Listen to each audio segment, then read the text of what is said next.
បាទស្វាគមន៍ពុកម៉ែបងប្អូនទាំងអស់គ្នាថ្ងៃនេះយើងជួបនឹងវីដេអូថ្មីចែករំលែកចំណេះដឹងខ្លីៗទាក់ទងជាមួយនឹងការដាក់ password នៅក្នុងទូរស័ព្ទដៃរបស់យើងប្រភេទ Android ដែល model Phoenix Smart បងប្អូនអញ្ចឹងយើងកុំឲ្យខាតពេលយូរបងប្អូនយើងត្រូវចូលទាំងអស់គ្នាអញ្ចឹងមុននឹងយើងចូលទៅរកកន្លែងដែលយើងត្រូវកំណត់ password បានយើងត្រូវរកមើលពាក្យថា setting ដែលកម្មវិធីនោះរូបរាងបែបដូចចង្វាក់បងប្អូនដូចខ្ញុំអញ្ចឹងបងប្អូនយើងត្រូវ scroll យើងត្រូវ auto មកដើម្បីយើងរកទៅលើកម្មវិធី setting បងប្អូនឥឡូវយើងឃើញហើយនេះបងប្អូនអញ្ចឹងយើងត្រូវចុចលើនឹងមកតទៅទៀតយើងត្រូវ scroll ដល់មើលពាក្យថា password and security ដើម្បីយើងចូលទៅកំណត់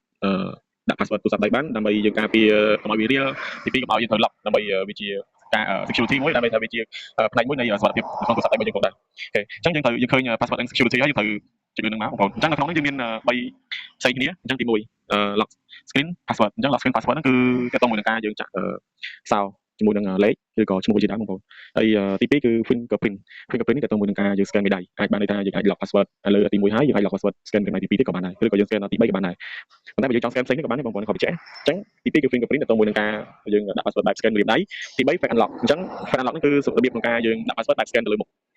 អញ្ចឹងថ្ងៃនេះយើងបង្ហាញទៅលើថាការដាក់ password ដោយយើងដាក់លេខជាអក្សរឬក៏លេខឈ្មោះបងប្អូនអញ្ចឹងយើងត្រូវចុចនៅក្នុងទី1របៀបទី1នេះគឺ lock screen and password អញ្ចឹងនៅក្នុង lock screen password នេះបងប្អូនកុំភ្លេចពេលដែលវាឃើញអញ្ចឹងបានន័យថាយើងត្រូវតែដោះ password ដើមមកវាសិនណាបងប្អូនអញ្ចឹង password ដើមបងប្អូនខ្ញុំpassword ដើមរបស់ខ្ញុំដោះវាសិនទៅអាចចូលដៃវាបានអូខេខ្ញុំរៀងលាក់តិចបងប្អូនព្រោះនេះវា password របស់ខ្ញុំអញ្ចឹងនេះpassword យើងត្រូវដាក់បងប្អូនអញ្ចឹងយើងត្រូវselect មើលអញ្ចឹងនៅក្នុង password យើង lock ជាលេខឬក៏ជាឈ្មោះនេះគឺយើងមាន4យ៉ាងនៅក្នុងនោះទៀតវាមាន